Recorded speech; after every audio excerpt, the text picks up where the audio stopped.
Fala galera, sejam bem-vindos a mais um episódio do Triângulo Nerd. Episódio hoje mais do que especial, pois estamos introduzindo uma nova saga que vai ser bem curtinha, uma saga de 2 filmes, com seu terceiro filme que vai ser lançado na semana de lançamento deste episódio do podcast. Guardiões da Galáxia, grupo de heróis que era totalmente esquecido nas HQs por grande parte do público da Marvel, mas que veio para o UCM e arrastou o coração de todos aqueles que estavam acompanhando esse universo cinematográfico maravilhoso. Afinal, UCM é Universo Cinematográfico Maravilhoso. É isso que significa, para quem não sabe. Sei. Porém, antes de mais nada, antes de nos aprofundarmos aos confins da galáxia junto de nossos protagonistas heróicos favoritos, ou quase favoritos, vou introduzir meus amigos novamente para vocês. Vem pra cá, Bruno! Fala galera, eu queria dizer que eu não sou o Groot, mas bem-vindos à Zorra do Triângulo Nerd. É claro que ele não falou Zorra, hein? Mas é isso, galera, eu tô aqui muito feliz de fazer esse episódio. Amo a franquia de Guardiões da Galáxia. Amo mais do que qualquer um filme da Marvel, exceto o dos Homens-Aranhas. Mas pra mim é um dos melhores filmes de super-heróis e eu vou defender essa franquia com unhas e dentes. E é isso aí, vamos lá. Chega junto também, Rafa. Fala galera, eu só queria dizer que parece que hoje o polêmico vai ser eu, porque se o Bruno vai defender a franquia com unhas e dentes, talvez tenhamos alguns conflitos por aqui. Fiquem aí pra ouvir. Não, cara. Não, cara. Por favor.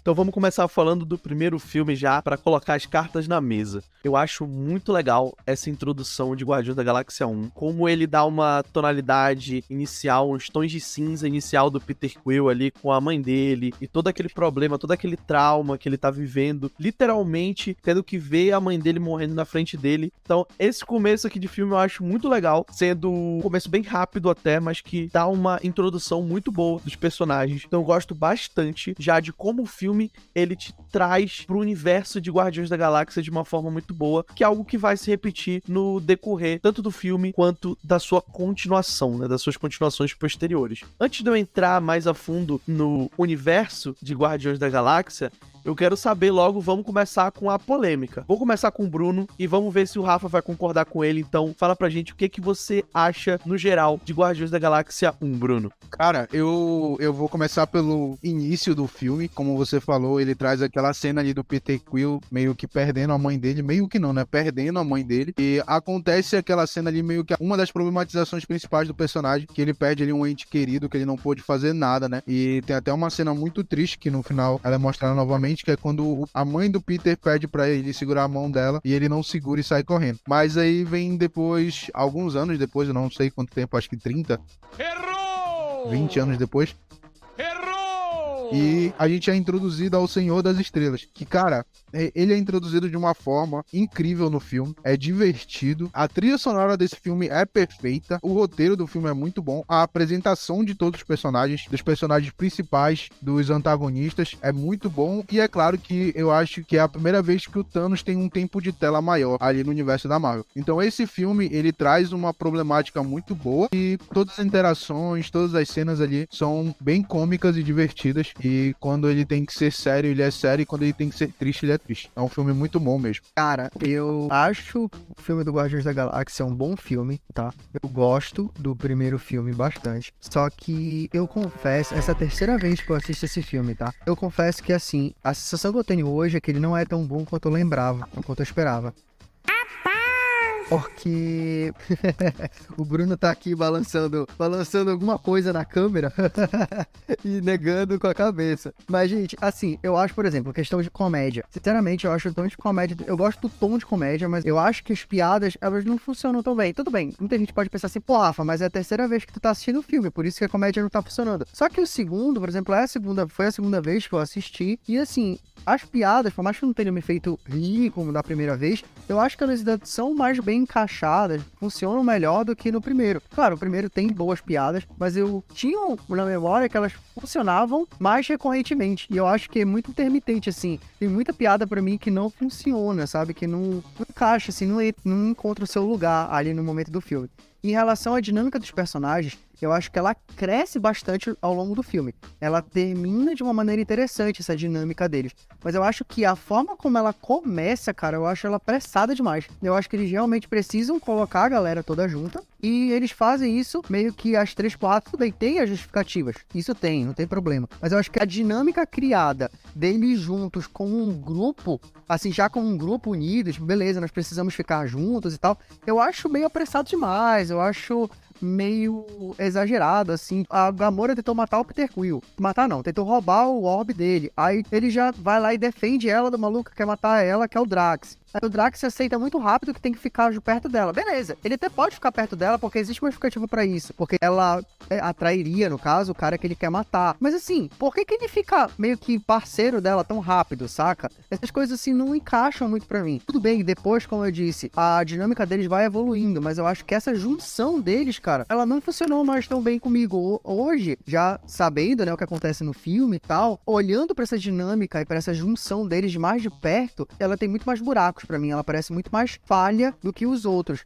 Ainda que eu até entendo que existe ali o que, pra mim, o segundo filme ele sacrifica um pouco a dinâmica, a dinamicidade do filme pra fazer um desenvolvimento de personagem que é muito melhor e muito mais interessante do que é feito nesse primeiro, ainda que ele pegue muitas bases desse primeiro, mas o primeiro filme ele tem uma dinâmica muito legal, ele tem um ritmo muito bom, ele avança bem e tal, mas assim, essas questões mesmo dos personagens que eu acho que foi o que mais me incomodou, e a questão das piadas, mas a questão das piadas eu acho que até passa, tem uma questão da quantidade de vezes que eu assisti, mas o que mais me incomodou mesmo, de verdade, dessa vez, foi eu perceber que a dinâmica deles de introdução desse grupo, que é o cerne do filme, ela não é tão interessante, e também que os personagens, dentre os 5, eles não são, de modo geral, tão bem desenvolvidos, tipo, o Peter Quill é bem desenvolvido, e eu acho que a Gamora também, mas os outros, a própria questão da relação da Gamora com a Nebulosa, tem várias questões que elas são muito introduzidazinhas. E tudo bem, muita gente pode falar, beleza, é um universo cinematográfico, ele vai continuar, vai trazer justificativas depois e tal. Mas, cara, eu acho que um filme, ele também tem que se bastar dentro de si.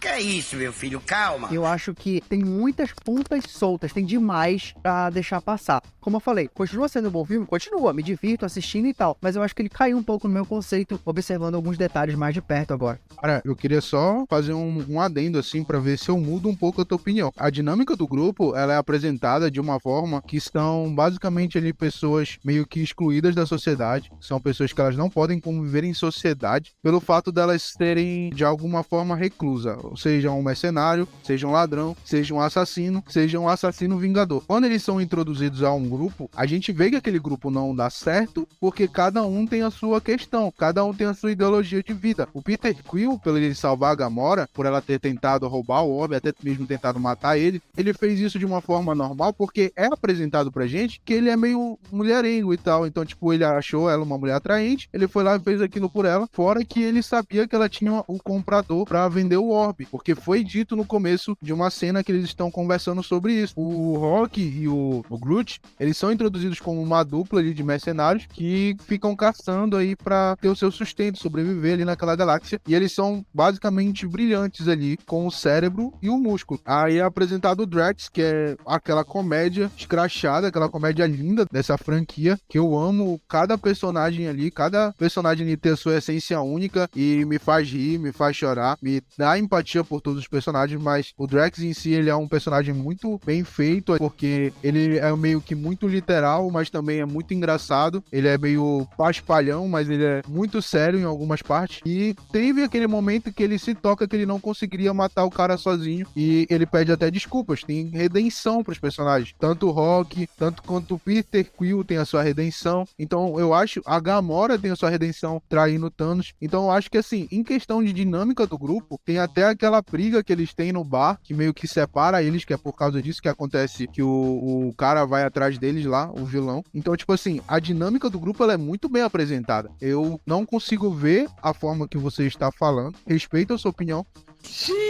Mas eu não consigo enxergar nessa parte. Não sei se é porque eu vejo com os olhos com um pouco mais de carinho em cima do filme. Eu entendo todas as questões que tu trouxe, como eu disse, eu acho realmente que a dinâmica do grupo ela vai evoluindo. Só que eu acho que ela evolui a partir realmente do momento em que todos ali meio que decidem que, beleza, vamos ser um grupo realmente, temos que ficar juntos, nos gostamos, formamos aqui uma amizade. A partir disso estabelecido, o grupo evolui bem e tem bons desenvolvimentos, como tu falou. Essa cena do Drax ali, quando ele meio que se fala assim, caraca, fiz merda realmente, tava cego pela minha vingança, não tenho força pra destruir esse cara sozinho, etc e tal. Eu gosto dessas coisas. A minha questão é até isso ser estabelecido. Tipo, até o momento que isso é estabelecido, pra mim isso passa muito rápido, entendeu? Eu acho que dentro do contexto que os personagens estão, eles se gostam muito rápido, eles se aceitam muito rápido. Por exemplo, a Gamora fala assim, olha, eu queria roubar o orbe, na verdade, pra usar contra o Ronan. Cara, no fundo, ninguém tem nenhum motivo pra acreditar nela ali, sabe? Tipo, ela é uma assassina que tá do lado do Ronan um tempão e a única coisa que eles sabem sobre ela até aquele momento é que ela tentou roubar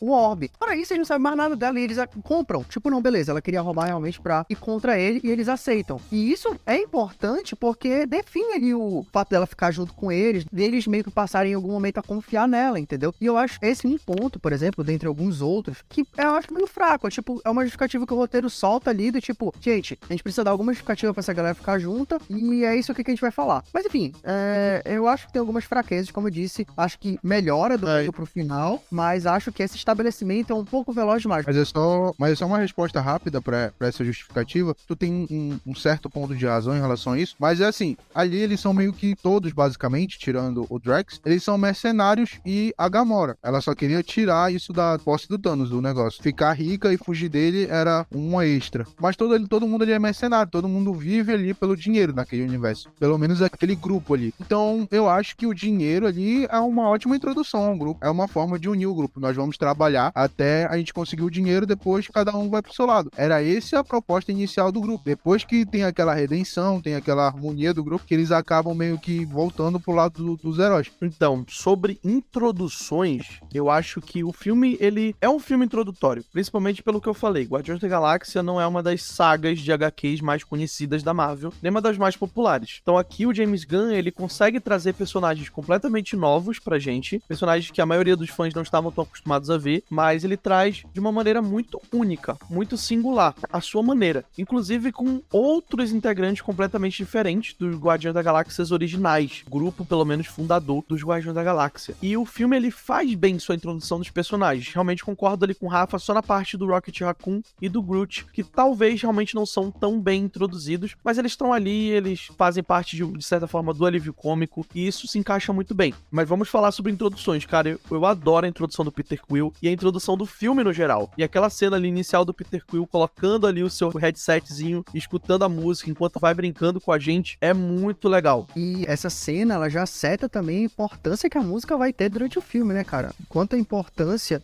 da música, não só pra tornar esse filme tão marcante quanto ele foi, recuperando inúmeras músicas marcantes ali daquele período, né, dos anos, acho que 70, 80, recuperando pra quem já tinha ouvido, e no meu caso, que nunca tinha ouvido a maioria delas, trazendo à tona, né, elas, mas também mostrando ali a ligação que o Peter tem com aquelas músicas e representando a ligação dele com a mãe, né, que é uma temática extremamente importante no primeiro e no segundo filme. Então, realmente, eu concordo contigo, é uma cena muito bacana porque ela é divertida, ao mesmo tempo que ela tem construção de personagem ali. Exatamente. E aí, logo em seguida, a gente tem toda aquela luta ali do Peter, etc, e a gente vai ter mais uma introdução que pra mim é muito impactante, principalmente depois de ter assistido Homem-Formiga Quantumania, que é a introdução do Ronan, da Gamora e da Nebulosa. Essa introdução aqui é muito boa na questão de personagem. Claro, a Nebulosa, ela fica um pouco escanteada nesse filme, mas ela tem a sua relevância pro seu papel nesse momento. E ela vai ser trabalhada posteriormente no próximo filme. Mas aqui o filme é sobre a Gamora e como ela vai ser introduzida. Então talvez o filme realmente se limite ali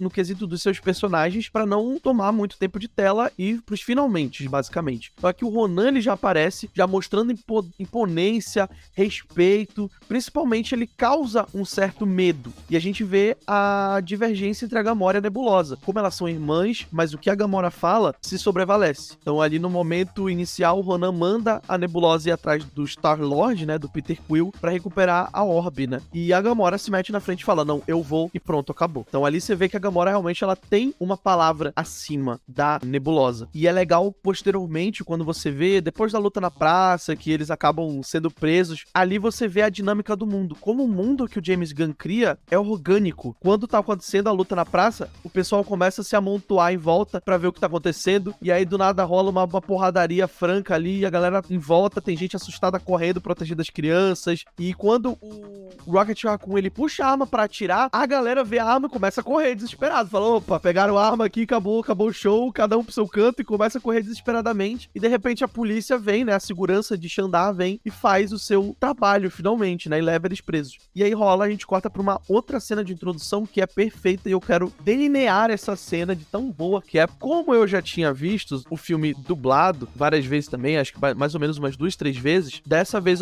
eu decidi assistir legendado. E aqui o Thanos aparece. E cara, essa aparição do Thanos é magnífica. É muito boa. Porque me faz pensar em como a Marvel decaiu na sua apresentação de vilões. Principalmente os vilões principais. Quando o Thanos ele tá na sua cadeira de costas, ali já demonstrando total desrespeito com tanto a Nebulosa, filha dele, quanto com o Ronan. O Ronan tá ali porque ele perdeu a joia do infinito que o Thanos queria, que é a joia infinita do poder, que tá nas mãos do Peter, que tá tentando vender ela. E agora foi parar nas mãos da Tropa Nova. E ali o Ronan tá tentando se justificar. Só que de início o lacaio do Thanos fica, babá, porque você fez besteira, você perdeu a joia, babá, você é fraco, a Gamora te traiu, e agora tá do lado dos caras e vai trair o Thanos. E o Ronan fica irritado daquele blá blá blá e quebra a cabeça e mata o lacaio do Thanos. E aí naquele momento ele vira pro Thanos e ele fala exatamente, eu só quero que você leve esse assunto a sério. E quando ele quebra a cabeça do lacaio e fala isso, ali tu vê a interpretação da Karen Gillan, inclusive créditos pra ela como Gamora. A Nebulosa, mesmo com 300 kg de maquiagem ali, ela olha pro lacaio, olha pro Ronan e olha pro Thanos. E tu vê o medo no olhar dela, tipo, que merda tu tá fazendo desafiando o cara? E aí o Thanos vira da cadeira numa cena magnífica de arrepiar qualquer um, enquanto ele fala, o único assunto que eu não levo a sério, garoto, é você. E ele começa a humilhar o Ronan, falando que a política dele é porca, que ele é fraco. Ele começa a humilhar de tudo que é jeito o Ronan. E o cara não vai dar mais uma palavra, o Ronan não fala mais nada a partir daqui. Ele só é humilhado pelo Thanos de tudo que é forma possível. E o Thanos finaliza falando, ou você pega esse orbe, ou eu vou pegar seu sangue e vou espalhar por toda a galáxia. Nessa cena, o Thanos, ele mostra a sua imponência. Ele mostra o seu poder. Como ele ali é o vilão principal daquela saga. E ele humilha o Ronan, mas não tira os créditos de vilão do Ronan. O Ronan continua sendo uma ameaça, só que você sabe da existência de uma ameaça muito maior e muito mais poderosa que é o Thanos. Mas eu quero saber de vocês, o que vocês acharam dessa cena e o que vocês acham que a Marvel tá tomando pro rumo dos seus vilões depois dessa apresentação magnífica do Thanos aqui. Antes de comentar sobre essa cena do vilão, só fazer um comentário falando sobre a qualidade do filme, de que ela, acho que tem muita força na qualidade dos personagens, né? Tu falou muito sobre a questão de como os personagens são introduzidos e tal, e o Bruno também trouxe a questão da dinâmica deles. Eu acho que essa dinâmica funciona, essas introduções são tão interessantes porque os personagens eles têm uma força de carisma muito intensa e que é elevada nos filmes posteriores, né, do universo cinematográfico da Marvel, mas que também ela é melhorada cada vez mais com os aprofundamentos que são trazidos deles. Então eu acho que os personagens, a força dos personagens, a força do carisma deles é o que, acima de tudo, eleva esse filme e também, principalmente, o segundo. Eu acho que isso é a maior força de Guardiões da Galáxia, a forma como James Gunn consegue trazer uma leveza, ao mesmo tempo que uma leveza de tom, ao mesmo tempo que existe uma complexidade de pensamentos e de interações e de conflitos internos desses personagens, ao mesmo tempo que tem relações deles internamente de grupo, mas deles externas também, das histórias de vida de cada um. Cara, eu acho isso muito legal. Os personagens são complexos, ao mesmo tempo que eles são extremamente carismáticos e a carisma deles contagia a gente. Eu acho que isso é a maior força do grupo e a maior força dos filmes. Mas falando em relação à introdução de vilão, né? Eu não acho o Ronan um vilão tão legal, porque eu acho que o filme, infelizmente, ele tem personagens demais. Então, por exemplo, uma coisa que eu acho uma falha, como o Lucas falou, a Nebulosa, ela fica um pouco escanteada aqui, assim como o Yondu, ele também fica um pouco escanteado. Tudo bem, temos desenvolvimentos muito bons, excelentes deles no segundo filme. Mas como eu falei, eu acho que um filme ele também precisa se bastar dentro de si mesmo. E querendo ou não, dentro deste filme, Yondo, Nebulosa, Tropa Nova, etc., eles ficam extremamente escanteados. Eu acho que isso também reflete a quantidade de tempo de tela do vilão. Eu acho que o Ronan, apesar do Lee Pace, que é o ator que interpreta ele, conseguir fazer um bom trabalho com o tempo que ele tem de tela, o Ronan, ele acaba perdendo um pouco do impacto dele pelo fato dele ter pouco tempo de desenvolvimento. Então ele se resume basicamente a um vilão que tem uma vingança ali que acaba soando muito simplista, porque ela é desenvolvida em literalmente uma frase. Ele tem uma frase de desenvolvimento das motivações dele e acaba. É o tipo de motivação, discussões sobre a motivação dele e tal. Mas ainda assim ele consegue, como o Lucas falou, ser bem imponente, ser bem intenso. Até nessa cena, tu vê também o quão ele é forte, né? Porque ele dá tipo uma porradinha lá no maluco e o maluco quebra a cabeça dele, né? Vira a cabeça dele do avesso. Ao mesmo tempo que é claro que a cena corta, porque é a Marvel, mas ele esmaga um cara com um martelo, entendeu? Então tu vê a ameaça e tu vê a força física realmente do vilão. Mas eu acho que em relação à complexidade, ele acaba sendo um vilão que perde um pouco de força por conta disso. Por conta de ter muitos personagens e muitas coisas para serem introduzidas, e o vilão é quem perde um pouco de tempo de tela para isso. Quanto à introdução do Thanos, cara, realmente é excelente. A imponência, tamanho dele, aquela armadura incrível, cara, bonita, brilhosa. Ele gosta. A voz do ator que faz ele, que é o Josh Brolin, cara, que é imponente, que é forte. Mano, tudo aquilo ali, cara, eu concordo muito, muito contigo, Lucas. É extremamente bem realizado e tu mostra porque, justamente como eu citei, tu já viu a força física do Ronan. Tu vê aquela agulha daquele martelo gigante, que inclusive tem uma questão de edição de som ali, de mixagem ou edição de som, não sei muito bem, em relação a quando ele pega o martelo, que tu ouve o martelo pela primeira vez, tu consegue sentir pelo barulho dele, o quanto ele é pesado, entendeu? Ou o quanto o filme quer passar, que aquele martelo é pesado e o cara carrega como se ele estivesse carregando meio quilo de arroz, saca? E aquele cara treme diante do Thanos. Ele fica sem palavras pra quando o Thanos começa a falar com ele, sabe? E tu vê também a Nebulosa, a Gamora, sabe? Tu já viu as habilidades delas ali brevemente e tu vê o quanto a Nebulosa fica com um terror em frente ao Thanos quando o Thanos é desafiado pelo Ronan, né? Então tudo isso, cara, realmente é colocado, é muito bem realizado no filme. Cara, eu acho o Ronan um vilão que realmente ele podia ter uma lore ali nesse filme um pouco mais aprofundada. Mas assim, o pouco que mostrou pra ele, mostrou também que ele é um vilão bem extremista, né? Que é o caso de todos os vilões, quase todos os vilões. Ele é quase que um terrorista ali. O povo dele fez um tratado de paz, só que ele não quer cumprir o tratado, porque ele não se esquece da guerra que tirou a vida do pai dele e do pai dele. Então, eu acho que assim, ele é um vilão que ele, como o Rafa falou, ele não tem uma lore bem aprofundada, mas ali o pouco que mostrou sobre ele, mostrou um vilão bem imponente, uma pessoa poderosa. Logo depois ele consegue até controlar a joia do poder, então isso mostra que ele é um cara muito forte. E ele fala que depois que ele apontar a ira dele pra sua vingança, depois ele vai atrás do Thanos. Meio que ali, enquanto ele era apenas um cara muito forte, ele tinha medo do Thanos, mas depois que ele ficou extremamente foda, ele falou assim: tu é o próximo, meu irmão. E o Thanos, e é incrível, porque o Thanos deu uma de John Wick, não falou nada, só desligou o celular e foi embora. A apresentação do Thanos, como eu falei no começo, que ele tem tempo maior de tela, é incrível, como vocês falaram. Eu já assisti esse filme acho que mais de 8 vezes, tanto dublado quanto legendado, e acho maravilhoso. E cara, é incrível a apresentação do Thanos, é incrível o ceticismo dele. Ele é uma pessoa assim que tá cagando e andando pra tudo, é ele o deus e pronto. Mostra ali que realmente é uma pessoa, um ser diferenciado, né? Um titã louco, como é o apelido dele.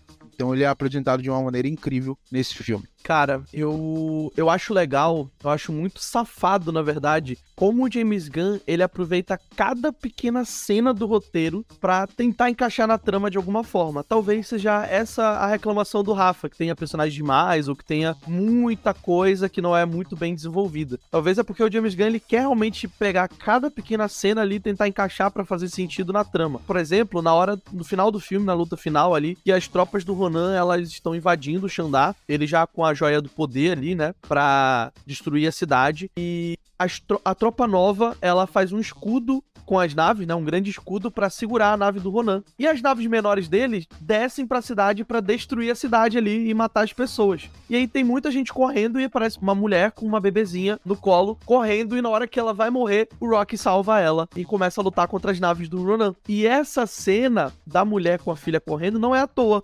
Ela tá ali porque no final do filme, o soldado que prendeu o Quill, lá no comecinho do filme, vira pros Guardiões e fala que ele é grato, porque ele tem uma família, e no fim do dia, eles salvaram a família dele. E aí vai ele pra casa dele, chega lá, vai abraçar, a mulher e a filha eram justamente aquelas que estavam correndo que o Rocky salvou. Então, assim, o James Gunn ele faz muito isso nos filmes dele. Ele tem uma pequena cena aqui, não é à toa, ele vai tentar encaixar em algum momento aqui. Às vezes, realmente pode parecer que ele tá colocando muita coisa e não tá aprofundando. Às vezes faz até sentido e fica legal. Eu acho que essa dinâmica funciona bem, eu não me sinto tão incomodado quanto o Rafa, por exemplo, tá se sentindo. Eu gosto até desse tipo de coisa. Até porque pensando, óbvio, a gente tem que pensar que um filme ele tem que se completar. Mas é que o James Gunn ele é um visionário. Ele tá querendo fazer realmente uma trilogia. E de fato a gente sabe hoje em dia que deu certo.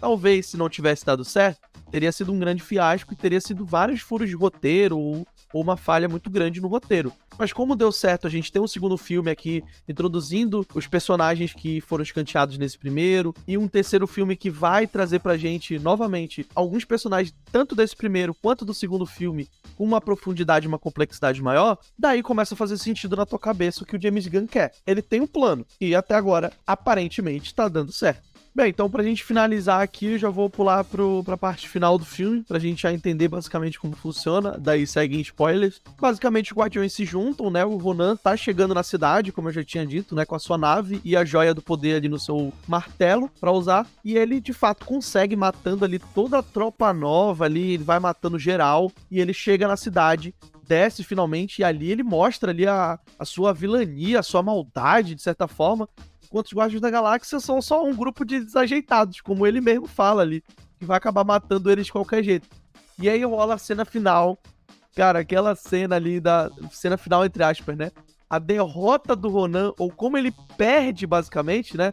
Depois de todas as lutas, depois de todos os embates, etc., o Peter Quill só começa a cantar do nada. Pra quem nunca viu esse filme, você pode ter o prazer de assistir essa cena e não entender nada do que tá acontecendo. O Peter, ele começa a cantar, ele se levanta, ele começa a dançar do nada.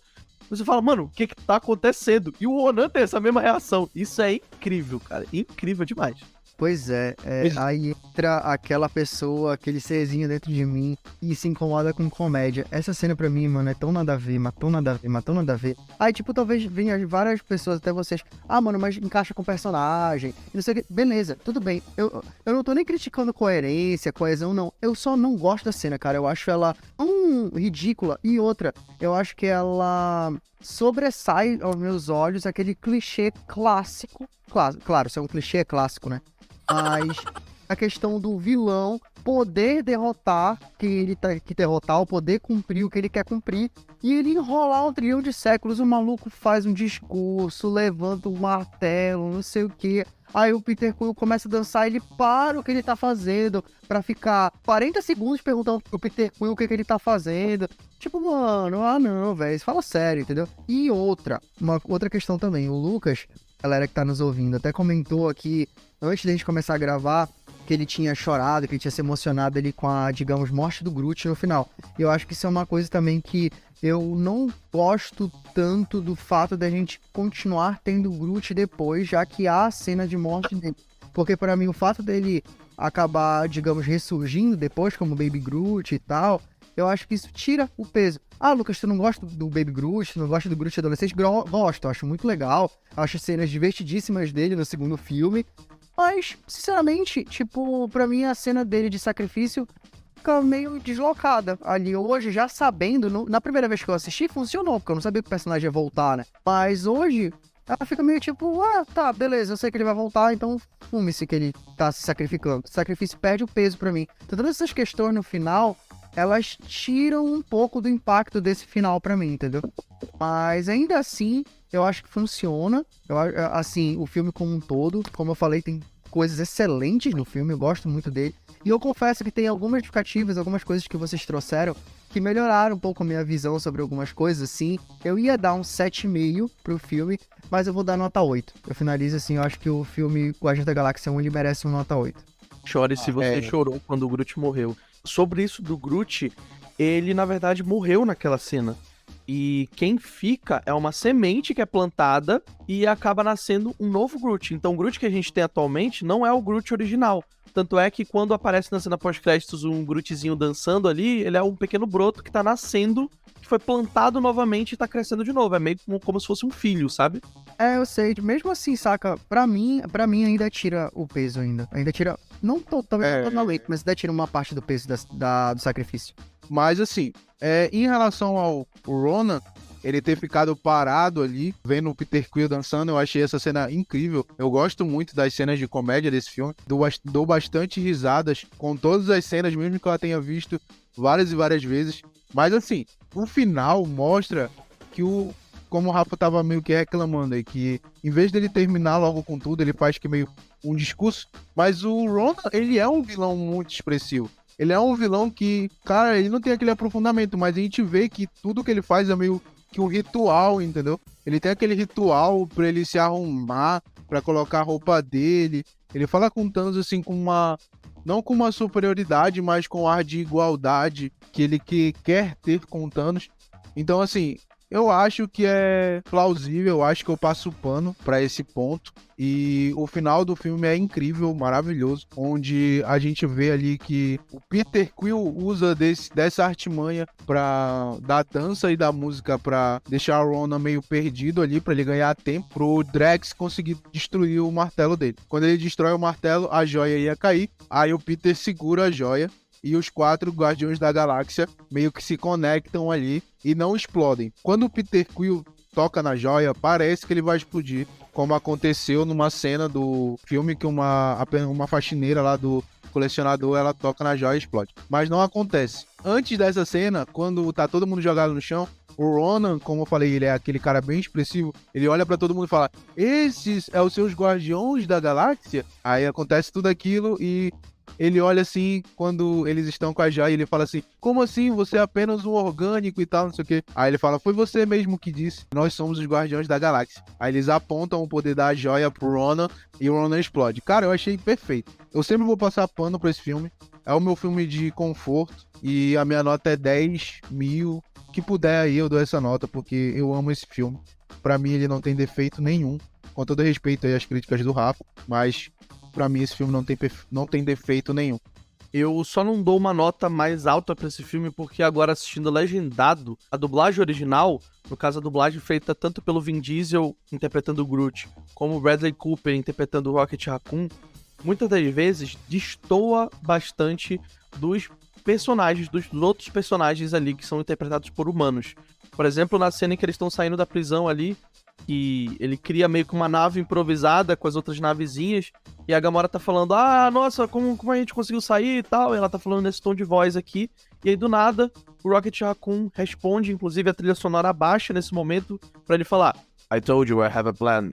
Tipo, é muito robótico, sabe? Você percebe que tem uma pós-edição ali, você percebe que sai um pouco da climatização que você tava tendo durante o filme. Então é algo que me incomodou um pouco, mas eu já tô sendo chato mesmo, confesso, que me incomodou um pouco nisso, né? Isso, obviamente, é particular meu. Então, por conta disso, eu dou uma nota 8,5 de 10. Trago uma última curiosidade só pra gente encerrar esse filme, justamente sobre a cena final que o Peter Quill, ele pega a joia do poder, e aí todos compartilham, entre aspas, do poder da joia. Isso me lembrou bastante, por exemplo, do Hulk, né, do Bruce Banner, já lá em Vingadores Endgame, na qual ele pega a manopla inteira na mão e ele começa a sentir muita dor. Então, pra você ver a diferença de poder entre o Peter Quill, por exemplo, e o Professor Hulk, né, o Bruce Banner naquele momento. Tudo bem, mesmo com a manopla, mas ele pega todas as joias ali, ele sente muita dor, enquanto o Peter Quill pega somente uma joia, a joia do poder ali, e passou muito mal ali, quase morreu se não fossem os amigos dele ajudando. Enfim, isso tudo, claro, ele só não morreu graças a ele não ser completamente humano. Ele tem uma parcela ali de celestial. E a gente vai saber como isso funciona e qual é a hereditariedade, a ascendência do Peter Quill em Guardiões da Galáxia, volume 2. No segundo filme, a gente já começa com uma outra introdução magnífica. O filme ele volta exatamente numa introdução perfeita, assim como o primeiro. A gente já tem Mr. Blue Sky tocando, quando o Groot ele aciona ali as caixinhas de música, que o Rocket Raccoon tava colocando música ali pra eles lutarem contra um bicho intergaláctico, e o Groot ele liga e ele começa a dançar como Baby Groot enquanto o Mr. Blue Sky toca a música que vai encerrar o mundo, né? O fim do mundo ele vai acontecer e essa música vai estar tocando no fundo pra todo mundo ouvir, com certeza. Cara, a música é magnífica, enquanto todo mundo tá lutando ali, tá brigando com o bicho, levando porrada, sendo jogado de um lado pro outro, e tem um jogo de câmera que o James Gunn faz aqui, magnífico, que ele consegue misturar bem o CGI com os atores sendo jogados de um lado pro outro. Cara, isso é muito incrível, é muito, muito legal. Fora que tem ainda os pequenos lances ali, né, os pequenos easter eggs que você vai pegando. Por exemplo, do Groot não gostar de ser observado dançando pelo Drax, né? Isso rola na cena pós-crédito do primeiro filme. E aqui ele tá dançando, o Drax cai, vira pra olhar pra ele, ele para. Aí o Drax vira rapidamente, olha pra ele de novo, ele para. Então aí tem todas essas referências aqui que o James Gunn não perde nesse segundo filme. Então são duas introduções perfeitas, do primeiro e do segundo, que já vai te ditar como vai ser o ritmo do filme e a dinâmica que tanto direção quanto direção fotográfica, atores, maquiadores, figurinistas, cara, é tudo muito bom em Guardiões da Galáxia e isso já te é demonstrado no começo do filme. O começo desse filme, ele é muito bom, como tu falou, nessa cena inicial aí, essa apresentação, essa nova jornada. A comédia desse filme, cara, só de eu lembrar, eu fico dando risada. Aí, depois dessa cena, eles falam ali das baterias, né, que os soberanos, né, que eles têm as baterias ali, que aquelas baterias são importantes, são raras. Aí, cara, a comédia desse filme, tudo que vai acontecendo nesse filme é de uma maneira tão leve, tão divertido, cara. Tem uma profundidade, tem ali a sua dramatização. Mas a comédia, ela dá um alívio cômico, assim, de uma maneira incrível. Que, tipo assim, eles falam assim, não pode roubar essas baterias e tal, não sei o quê. Aí é muito top a interação, porque parece que eles são melhores amigos, assim, de verdade. Parece que é tipo eu, o Rafa e o Lucas, assim, numa aventura. Aí o Rafa tá lá, todo chatonil lá. E eu e o Lucas na gaiatice. Aí quando vê, do nada, o Lucas fala, a gente faz esse bagulho, aí o Lucas fala assim, cara, olha aqui o que tem no meu bolso. Aí bota a bateria. Aí eu olho pra ele e só dá uma gargalhada, tipo, esse é o Lucas que eu conheço, entendeu? Mano, é muito bom, porque parece que realmente eles estão ali com um vínculo muito forte, né? A interação deles tá muito boa. A cena também, depois que ele fala com a sacerdotisa ali, o flerte dela com o Peter Quill, que ele fala sobre a copulação, né? Que ela fala que eles são reproduzidos em incubadoras, e ele fala, não, eu gosto de da maneira antiga e tal. Aí ela olha pra ele e fala, eu faria da maneira antiga, assim, com você, se você quisesse, só pra termos de estudo e tal. Aí ele olha pra Gamora, assim, aí ele meio que fala, não, então eu também faria, mas puramente acadêmico. Aí a Gamora olha pra ele, olha pra Gamora e não faria não, não sei o quê. Então, tipo assim, a introdução do filme é maravilhosa, cara, é maravilhosa. Cara, eu acho muito interessante a gente ver como muda a dinâmica da estrutura desse filme, né? Em relação ao primeiro. Eu acho que é muito legal a gente verificar como é que essa cena de ação, aí novamente falando que o filme ele traz as introduções do filme, as cenas iniciais, elas trazem coisas que são engraçadas e tal, que são divertidas de assistir, ao mesmo tempo que tem de desenvolvimento de personagens ali. Nesse caso, é uma questão de introdução a essa nova dinâmica de grupo. Ou seja, o filme, ele faz essa primeira cena pra gente entender, pra fazer a gente sentir que realmente passou um tempo daquela galera junto, que eles se entendem, que eles têm uma dinâmica de luta, que eles têm uma dinâmica de compreensão, de conversa entre eles, e que tu sente a dinâmica que foi introduzida, que foi criada ali. Tu sabe, tu consegue entender através disso que passou o seu tempo. E isso é muito legal de ver, cara, com uma cena muito simples, né? Que é uma cena de ação ali, digamos que até básica e formulaica, mas ela consegue passar a informação que ele quer de uma forma bem eficiente. E, além disso, a gente vê que o filme ele começa com uma cena de ação, ou duas ali, se a gente contar aquela fuga ali da nave. Ele começa com duas cenas de ação e depois ele tem uma grande cena de ação no final, porque o James Gunn, ele sabe que ele vai usar o meio do filme inteiro para desenvolver personagens. O filme é um show de desenvolvimento de personagens. Cara, tudo que eu critiquei, que eu reclamei em relação ao primeiro, eles consertam nesse segundo, cara. Ou melhor dizendo, ele compensa nesse segundo. a Nebulosa é bem desenvolvida, o Yondu é bem desenvolvido, o Rocket é muito melhor desenvolvido, o Peter Quill ele já era bem desenvolvido no primeiro filme, mas todas as cargas emocionais que estavam no primeiro filme, elas ainda são melhor trabalhadas nesse segundo, elas são trazidas de novo nesse segundo de forma mais aprofundada. A relação dele com a Gamora, que a gente vê ali um flerte, né, o início de flerte deles no primeiro filme, é também trazida nesse segundo. A relação do grupo, a dinâmica do grupo é apresentada de uma forma muito interessante. A forma como as piadas do Drax, elas funcionam muito melhor nesse filme. A dinâmica ali do personagem do Kurt Russell, né, do Ego, com o Peter Quill, como a gente traz aquela carga do primeiro filme e questões ali que são levemente reintroduzidas no início do segundo para serem trabalhadas realmente mais à frente, alguns diálogos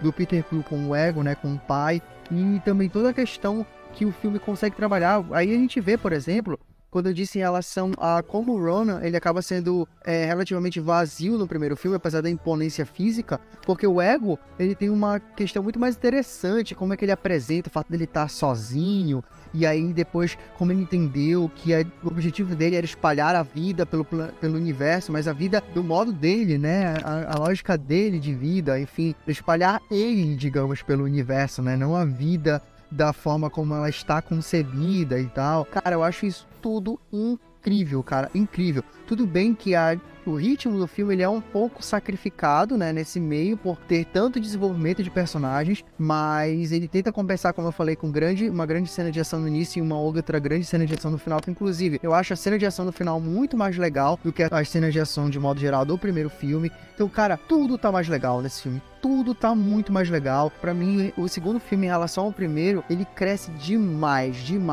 Ganha também, né, o fato de que a gente já está ligado àqueles personagens. Então, ele não precisa perder tempo com a apresentação. E, além disso, já traz a carga emocional de simpatia e de ligação com eles que a gente já tem do primeiro filme. Então, gente, Guardiões da Galáxia 2, assim, é realmente excelente. Eu lembrava dele ser muito bom, mas revendo, cara, eu consegui perceber o quanto ele é excelente. Eu acho que realmente a minha crítica, ela fica por conta. Essa questão do ritmo, apesar de tudo, ele acaba ficando um pouco sacrificado no meio do caminho. E volta a questão de personagens que são introduzidos no filme. Eu gosto muito da introdução da Mantis, eu gosto da dinâmica dela com o Drax. Mas eu acabo achando que a virada dela ali na hora... Tudo bem, tem a justificativa da virada, eu acho que ela é bem realizada no sentido de justificativa, mas querendo ou não, ela fala, olha, beleza, tá acontecendo isso aqui assim, assim, assado, e ela revela, né, o plano do Ego, mas aí a galera, tipo assim, aceita muito rápido, de não, beleza, então agora ela faz parte do nosso grupo, ajuda aí a gente.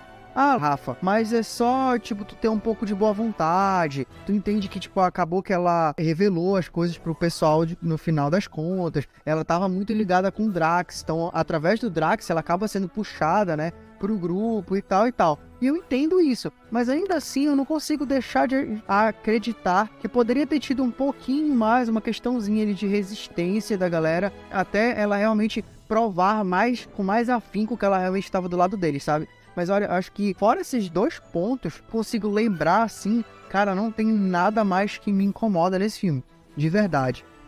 Eu acho talvez ali algumas questõezinhas ali daquele motim também, que eu acho mais ou menos, mas eu entendo que serve perfeitamente pro desenvolvimento do Yondu, então eu acabo perdoando. E então assim, cara, é incrível. Realmente, Guardiões da Galáxia 2 é um filme, é incrível. No começo do filme é bem interessante, né? Só pra gente situar mais ou menos em como o filme ele dinamiza bem. Você tem a luta inicial e aí eles levam a recompensa para os soberanos, que foi o contratante dos Guardiões da Galáxia, e eles estão fazendo tudo isso para tentar libertar a Nebulosa, que tá presa lá justamente porque tentou roubar as baterias deles. Coisa que o Rocket Raccoon acaba fazendo, o que faz com que os Guardiões sejam perseguidos. E aí uma batalha começa, a grande batalha que a gente já citou, que eles provavelmente perderiam se não fosse a ajuda de alguém, um ser misterioso, que logo mais se revela sendo Ego, o pai biológico do Peter Quill. Enquanto isso, os soberanos, irritados porque foram derrotados do nada, decidem contratar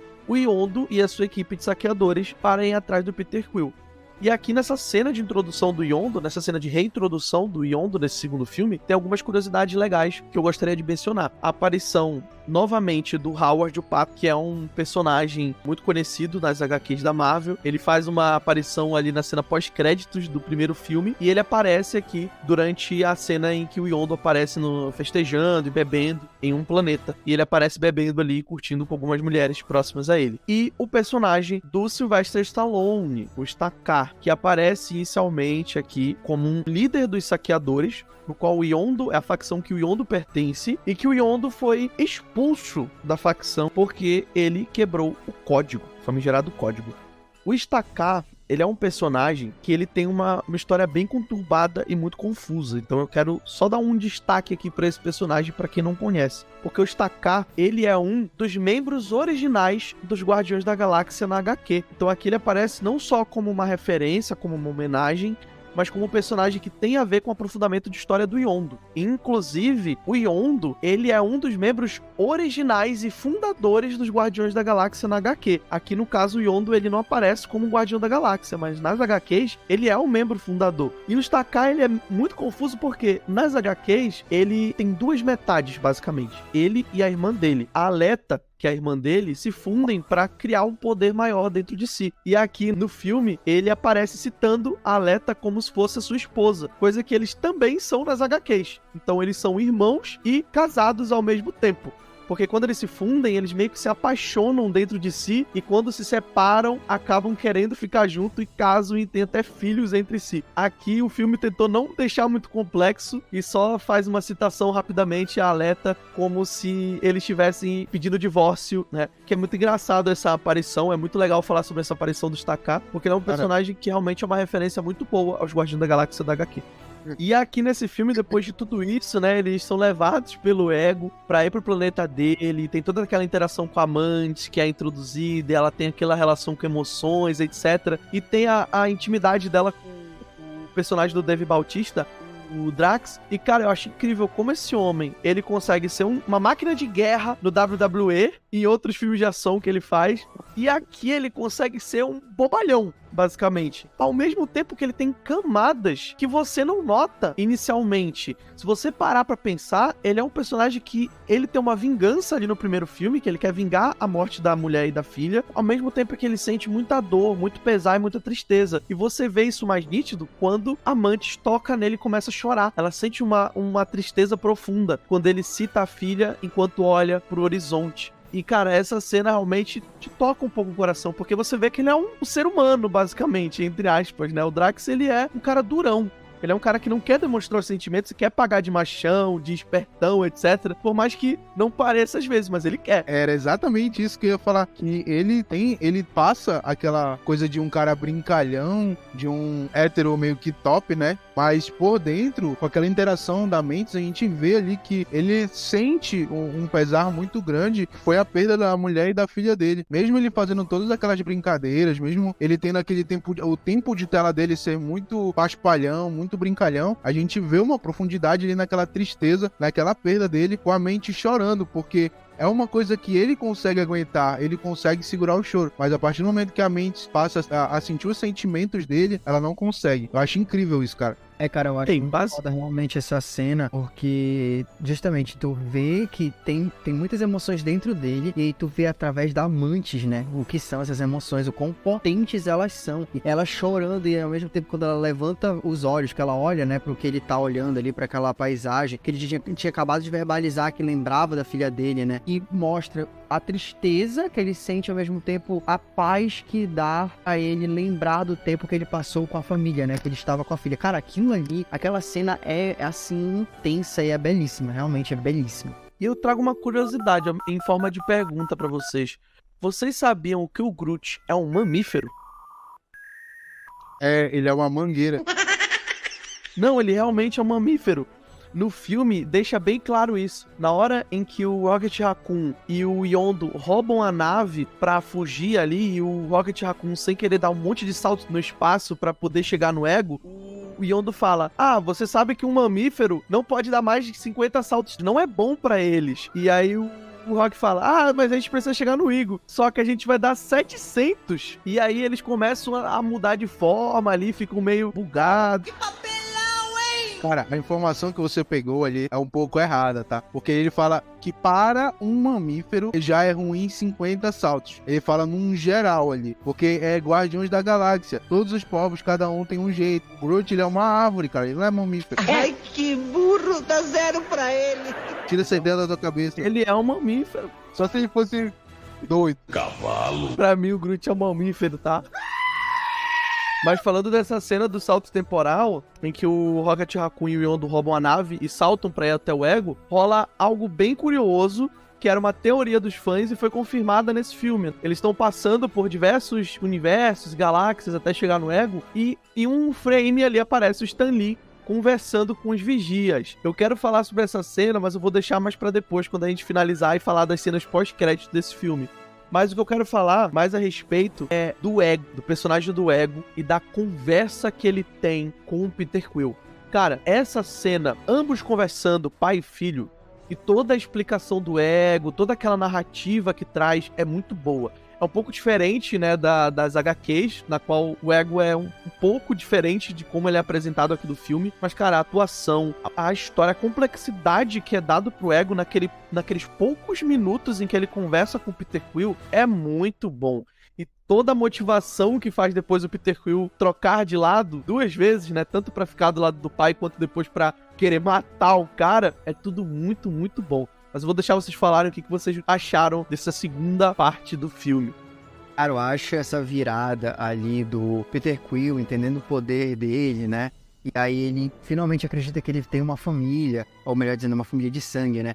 E aí, cara, aquela frase da Gamora, quando ele fala assim, não, eu finalmente encontrei minha família, por que você tá querendo tirar isso de mim? E ela fala assim, não, eu achei que você já tinha encontrado. E aquilo bate nele, né? Mas mesmo assim, ele continua ali, ele ainda vai falar com o pai, né? Quando o pai aparece e tal, ainda tem aquela ligação forte daquele sonho que ele tinha de estar com o pai, né? De encontrar o pai, de conhecer o pai. E aí, cara, ao mesmo tempo que vê realmente como pro Peter Quill, tudo realmente gira em torno de família, de certa forma. Porque aí tu vê quando o Ego tá falando, né? Tudo que ele fez, ele fala um monte de atrocidade, não? Porque eu vou fazer isso, eu vou fazer aquilo. Ele tá mostrando, né, pro Peter Quill ali, na mente do Peter Quill, o que vai acontecer. Daí ele fala assim, não, mas foi muito doloroso pra mim quando eu tive que colocar aquele tumor no cérebro da sua mãe. E aí, tipo, os olhos do Peter Quill voltam ao normal e fala, o quê? Aí o Ego começa a tentar se explicar, o Peter Quill já mete, assim, umas 20 balas no maluco, umas 20 de energia, rajada de energia nele, assim. Cara, aquela cena é muito boa, mano, é muito boa. E a jogada de câmera que o James Gunn faz, quando ele aprofunda os olhos inicialmente, que os olhos dele vão mudando conforme ele vai colocando as lentes, né? E depois, quando volta à tona, como dá uma sensação ali de LSD virtual, assim, sabe? E depois vai voltando ao normal e a câmera vai dando aquele zoom out, conforme ele vai ficando irritado. Cara, é muito boa essa cena. O que eu acho interessante nessa cena é tanto a temática do vilão ali, que é o Ego, e ele é um sociopata de uma maneira incrível, porque basicamente o cara saiu por aí com um pênis, segundo o Drax. O cara fez um pênis e saiu pela galáxia aí transando com todo mundo pra poder se expandir, e ele sabia que ele não podia fazer isso sozinho e ele precisava de uma segunda carga e um segundo ser celestial, né? E ele meio que tenta introduzir o Quill nessa vontade dele. Quando ele faz isso, ele vai explicando pro Peter Quill e meio que o Peter meio que perde a humanidade dele, porque ele tá meio que vislumbrado pelo aquilo, meio que em transe. E como o Rafa falou, quando ele chega e fala, eu fiquei muito triste quando eu tive que colocar aquele tumor no cérebro da sua mãe, porque se eu voltasse na Terra uma 4ª vez, eu ia perder o meu propósito. E cara, é incrível quando Peter, ele já tava chorando lembrando da mãe dele, e quando ele vê isso, ele literalmente puxa as armas dele e começa a atirar no pai dele freneticamente. Ele, se fosse pra maiores, né, ou se eles tivessem palavrão, o cara simplesmente ia puxar as armas e falar, filha da puta, e começar a atirar no pai dele, mano. Essa cena também, eu acho que esse comentário é muito interessante por causa de ver como o Ego, pra ele é importante ser o ser que ele é, né? Porque aí finaliza depois com a cena do Peter Quill, quando o Ego fala assim, pô, mas você é um deus, se você me destruir, você vai ser só uma pessoa normal. E o Peter Quill fala assim, e qual é o problema com isso? Porque é isso, tipo, pro Peter Quill não tem problema, assim, não tem problema que o propósito dele seja a família, seja os amigos dele, mas pro Ego tinha, porque o Ego, ele se achava muito incrível, ele era um ser muito incrível, muito imponente pra que o propósito dele se tornasse uma mera terráquea, entendeu? Então eu acho isso muito foda. é muito interessante, é profundo, mas ao mesmo tempo é bem simples, né? É bem realizado de forma bem simples. É que você para pra pensar que o nome dele já diz tudo. O nome dele é Ego. Afinal de tudo, o ego fala mais alto. E ele também, como o Rafa comentou agora, só pra adicionar mais sobre essa fala, mostra também que pro Ego não bastava ele ser uma pessoa normal, entendeu? Tipo, não funcionava aquilo pra ele. Quanto que pro Peter Quill só bastava uma família, o Ego ele não se satisfaria somente com aquilo. Ele precisava de mais. Ele precisava meio que se expandir, mas de uma forma diferente do que o Peter Quill. Aí tudo culmina na luta final, em que eles acabam se enfrentando, e eles precisam destruir o núcleo, etc. E aí a única pessoa que consegue entrar ali no núcleo ali, que inicialmente foi perfurado, mas não conseguiram concluir até o final, porque a tropa do Soberano chegou ali numa luta pra impedir, etc. E aí o Groot é encarregado de levar a bomba pra explodir tudo ali. E aí no fim todo mundo consegue partir ali na extração da nave do Yondo ali, que tá sendo liderado pelo amigo dele, e o Yondo fica pra trás, e o Rocky entrega pra ele um traje pra voar e outro pra respirar. Ele só tem um de cada. E aí na luta final, o Peter ele fica pra trás junto com o Yondo pra impedir o Ego de impedir a bomba de explodir, e a bomba realmente explode, matando o Ego, e o Yondo faz toda aquela cena que chore se você chorou. O Yondo ele pega o Peter, leva o Peter lá pra fora do planeta, falando, ele pode até ter sido seu pai, mas ele não foi o seu papai. Que lindo, cara! Essa cena me pega muito forte, de um jeito que eu não consigo aguentar. As lágrimas, elas começam a escorrer, começa a cair cisco no meu olho, muitas vezes cai muito cisco no meu olho. E aí ele entrega o traje de respiração pro Peter, que tenta desesperadamente tirar e dar pro Yondo, enquanto o Yondo morre na frente dele. E, cara, ali se concretiza, se fecha o ciclo de um personagem que foi trabalhado muito bem nesse filme, que consegue te emocionar do início ao fim. É incrível, cara, é incrível. Em relação a essa parte aí, tem toda aquela luta que o Peter até meio que consegue controlar os poderes do Ego, né, do pai dele, e ele se transforma num Pac-Man. Eu não gostei muito dessa luta e tal, mas foi bacana, agradável, porque dá a ideia do que ele usou, o que ele podia, entendeu? As capacidades dele era aquilo, então ele usou o que ele tinha na manga. Mas, como tu falou, essa cena é incrível, cara. Eu suei muito pelos olhos quando eu vi essa cena, e cara, depois tem o velório ali do Yondo, e o pessoal da tropa dos saqueadores fazem aquelas luzes lá, que é o ritual de passagem, e começa a tocar aquela música lá, e, mano, o filme termina de uma maneira maravilhosa. Eu chorei, eu acho que desde a morte do Yondo até o final do filme, fiquei suando pelos olhos por causa dessa situação aí. Muito bom, muito bom. Cara, eu vou dar nota 10 de novo. Não, se eu pudesse eu dava 11, 12.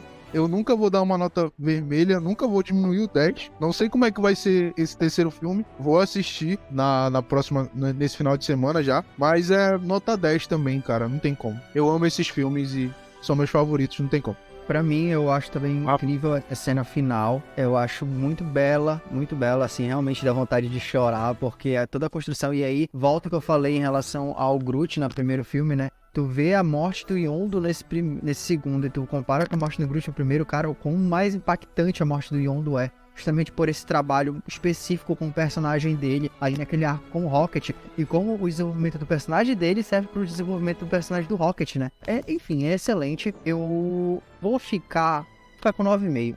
Eu vou dar 9,5. Realmente tem umas pequenas coisas ali que me incomodam, mas é incrível. Realmente Guardiões da Galáxia 2 é incrível. Eu fico entre 9 e 9,5, mas nesse momento eu acabei de assistir o filme. Eu terminei de assistir o filme 40 minutos antes de começar a gravar. Tô emocionado, então eu vou ficar com 9,5.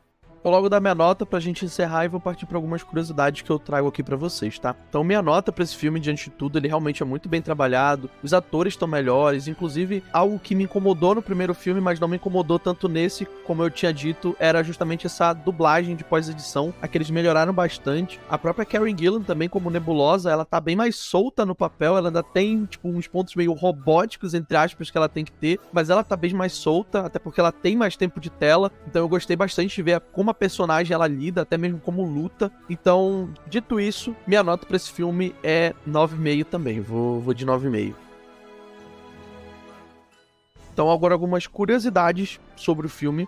depois da morte do Yondu e tudo aquilo que rola, os saqueadores finalmente vêm para poder prestigiar a morte do Yondu e falar que ele ainda era um deles. Além disso, antes de partir do Ego Planeta Vivo, o Rocket Raccoon, junto com o Groot, falam que ele é bem-vindo à Zorra dos Guardiões da Galáxia, né? Só que não foi com essas palavras que o Groot falou. E ali, naquele momento, me emociona muito porque, justamente por se tratar de um personagem que nas HQs é um membro fundador e original dos Guardiões da Galáxia. Então, mesmo em morte, o Yondu, ele é recebido como um membro dos Guardiões da Galáxia. Então, isso é uma homenagem muito grande que o filme faz, que o James Gunn faz, demonstrando respeito ao personagem. Além de que nessa cena aparece bem específico os membros fundadores e alguns dos membros principais dos Guardiões da Galáxia da HQ. É o Stakar, interpretado pelo Sylvester Stallone, né? A Aleta, irmã dele, que é interpretada pela brilhante Michelle Yeoh. Aí aparece o Charlie 27, o Krugar e o Mainframe.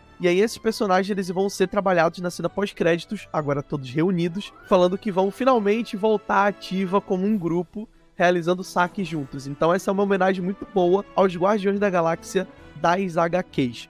E agora falando um pouco sobre o Stan Lee, que eu queria falar sobre ele, ele revela-se nesse filme como sendo o mesmo personagem em todos os filmes. Então, o Stan Lee, ele interpreta o mesmo personagem em todas as aparições que ele faz pelos filmes da Marvel. Isso se concretiza na fala dele enquanto tá conversando com os vigias. Teve aquela vez que eu tava trabalhando pra companhia de entrega de correspondências, né, a FedEx, e ele começa a conversar com os vigias. Então, nessa cena, se confirma de que ele, entre aspas, atua como um mensageiro dos vigias. Ele tá ali envolto em todas as tramas dos heróis para descobrir, entre aspas, o que tá acontecendo e relatar tudo isso para os vigias, que são entidades que regem o multiverso como um todo ali, tentam estabelecer o equilíbrio entre tudo. Uma outra curiosidade que vem com leves spoilers aqui pra você que quer se preparar melhor pro terceiro filme, pro volume 3, e pra você que ainda não assistiu o especial de Natal dos Guardiões da Galáxia, que tá disponível aí na Disney Plus, é que durante e após os eventos de Guerra Infinita, Ultimato e Thor, Amor e Trovão, na qual os Guardiões da Galáxia fazem aparições, eles estão bem mais juntos, eles estão bem mais conexos, agora tentando se adaptar à nova Gamora, que é a Gamora original acabou sendo morta, e agora essa Gamora que tá com eles é uma Gamora do passado, que não tem conexão com eles, que tá tentando se reintroduzir aos Guardiões da Galáxia, redescobrir o amor ao Peter Quill e etc. Eles vão comprar o Lugar Nenhum, que é a terra do colecionador, né, o planeta caveira do colecionador. Eles vão ficar com Cosmo, que é um cão super poderoso, que é telepata, etc., que fez aparição nos 2 filmes. No primeiro filme ele faz uma aparição física, nesse segundo ele só aparece ali nos créditos com algumas imagens dele, e eles vão estar muito mais conexos, fazendo missões ao redor da galáxia, enquanto tentam se habituar ao novo normal deles, entre aspas. Além de que, nesse terceiro filme, vai ser abordado um personagem que foi introduzido na cena pós-créditos desse segundo filme, que é o Adam Warlock. Ele vai ser, entre aspas, o antagonista, né? Um dos antagonistas desse volume 3, e finalmente vai ser introduzido no universo cinematográfico da Marvel. Então a gente tem a esperar para esse terceiro filme uma, entre aspas, conclusão de muitos dos eventos que vem acontecendo no primeiro e no segundo filme dos Guardiões da Galáxia, e algo muito maior, possivelmente preparado pelo James Gunn, que tá retornando como diretor para esse terceiro filme, a franquia, depois de muitos problemas ali que ele teve com a Marvel, e agora de estar sendo diretor da franquia da DC, mas ele ainda vai nos prestigiar com esse volume 3. Então, para você que tá se preparando, assim como a gente, para esse terceiro filme, assista o especial de Natal de Guardiões da Galáxia e vá para o cinema com uma preparação muito boa para esse terceiro filme, porque eu tô com uma expectativa muito alta e eu espero que continue melhorando conforme ele fez com o primeiro e o segundo filme. Então é isso. Vamos ficando com mais esse episódio especial de Guardiões da Galáxia. Nós agradecemos muito a vocês que nos ouviram até aqui. Esperamos que vocês tenham gostado desse episódio, tanto quanto nós gostamos de Guardiões da Galáxia. Talvez não tanto o Rafa. Muito obrigado por tudo. Se você gostou desse episódio, não esquece. Deixa o seu like, se inscreve no canal, compartilha com seus amigos, deixa comentário. Conversa com a gente gosta de conversar, vocês provavelmente já devem saber disso depois de tantos episódios do podcast. Então, conversa com a gente e com certeza a gente vai adorar seu comentário. Muito obrigado por toda essa jornada ao redor da galáxia junto com a gente e Peter Quill junto com seu grupo. E vamos ficando por aqui. Fiquem com meus companheiros se despedindo e até a próxima. Muito obrigado, galera, pela companhia nesse episódio. Um abraço e até a próxima. É isso aí, galera. Muito obrigado. Eu gostaria de dizer que vocês são os nossos guardiões do Triângulo Nerd. Então não esquece de curtir, comentar e compartilhar, tá? Agradeço a todos vocês que nos acompanharam até aqui. E vamos que vamos ao infinito e além com o Triângulo Nerd. Até a próxima. Episódio hoje mais do que especial, pois estamos introduzindo uma nova saga que vai ser bem curtinha, uma saga de 2 filmes, com o seu terceiro filme que vai ser lançado ainda esse ano, nos próximos meses. Na verdade é esse mês, né? Falei besteira, né? Cara, na semana que a gente lançar, nessa semana, tipo. Na semana que vem. Beleza. Dia 5. Vou parar aqui, cortar aqui de novo. Não, eu vou voltar. Que beleza, vamos ser um grupo realmente, temos que ficar junto e nos gostamos. De alguma não nos gostamos, mas assim, nos gostamos, é isso mesmo. Formamos aqui uma amizade. E quando o Rocket Raccoon ele puxa a arma pra atirar no Peter Quill que tá correndo, ou é na Gamora, agora eu não lembro. Quando ele puxa a arma pra atirar, quando ele puxa a arma pra atirar, a galera vê a arma e começa a correr desesperado. Cara, ok. Pode falar, Rafa. Perdão, pera aí, que eu vou espirrar. Saúde. Mas assim, a apresentação do Thanos, como eu falei no começo, que ele tem um início, desculpa. A apresentação do Thanos... Você tem mais alguma coisa pra comentar, gente? Cara, eu acho que a gente deveria falar um pouco sobre o filme. Realmente o Groot, ele morre, de fato, e eu acho que aquela é uma maneira da raça dele se reproduzir. Não sei como é, de fato. E eles estão fazendo tudo isso pra conseguir libertar a Gamora, que tá presa lá por tentar justamente roubar as baterias. Eles estão tentando fazer isso pra pegar a Gamora de lá. Ah, a Gamora não, a Nebulosa, desculpa. Volta. Cara, só pra comentar sobre isso, eu me lembro que tem uma HQ que eles são jovens ainda, são meio que adolescentes. Não jovens, assim, 18 anos. E eles estavam apostando uma corrida. Só que o Sakaar, ele nunca chega em primeiro, ele sempre chega em sexto. Meu Deus. Eu achei que realmente vinha algo sério. Por um segundo eu realmente achei que vinha algo sério. Ai, cara. Foi boa, cara. Pra mim o Groot é um mamífero, tá? Ele cria, inclusive, as próprias árvorezinhas que ele come. Ele mesmo se alimenta. Ele é um mamífero. Ele mama ele mesmo. O Bruno chama vegetariano. Relacionando a classificação biológica do Groot com o aspecto psicológico dele, né? Não, ele só seria um mamífero se ele fosse doido. Mais uma coisa. Cara. É porque eu ia falar um negócio, só que aí depois eu falei assim, porque o doido foi pro Lucas, entendeu? E aí, cara, ao mesmo tempo que vê realmente como pro Vin Diesel. Meu Deus. Porque eu pensei Perdeu na franquia. Pensei em Velozes e Furiosos. Caramba. Como pro Peter Quill, tudo realmente gira em torno de família, de certa forma. Quando Pausa rapidinho. Falou de família, lembrou de Velozes e Furiosos, né? Por isso que saiu o vídeo. Exato. A gente foi lá no comentário de Velozes e Furiosos, aí eu decidi não fazer ele, vamos no comentário, só que eu falei Vin Diesel. O Groot do nada falou assim, nós somos família. O Groot vira assim e fala, Peter, você me deve um carro de 10 segundos. Peter, você me deve uma nave de 10 segundos e ele tá com uma corona na mão assim. Como dá uma sensação ali de LSD ali de certa forma, um LSD virtual assim, sabe? E depois vai voltando ao normal e a câmera vai dando aquele zoom out, conforme ele vai ficando irritado. Cara, é muito boa essa cena. LSD, cara? Não, eu não sei. Tu quer contar alguma coisa pra gente? LSD virtual, cara. Ah, tá. Pois é, eu vou comentar um pouco sobre essa cena aí depois disso aí. Estranho, hein? E aí a única pessoa que consegue entrar ali no núcleo que foi cerrado inicialmente e não foi conseguido, eles não conseguiram destruir por completo porque a tropa do soberano chegou pra brigar, então... Cerrado? Oi? Cerrado? Cerrado? Os caras pegaram... Cerrado? Os caras pegaram um serrote? Não, pô. Sei lá o que eu falei, então. Perfurado, amigo. Uma outra curiosidade. Me perdi? Não, tá. Tava falando sobre isso. Não, beleza, me entendi. Me encontrei. Me entendi.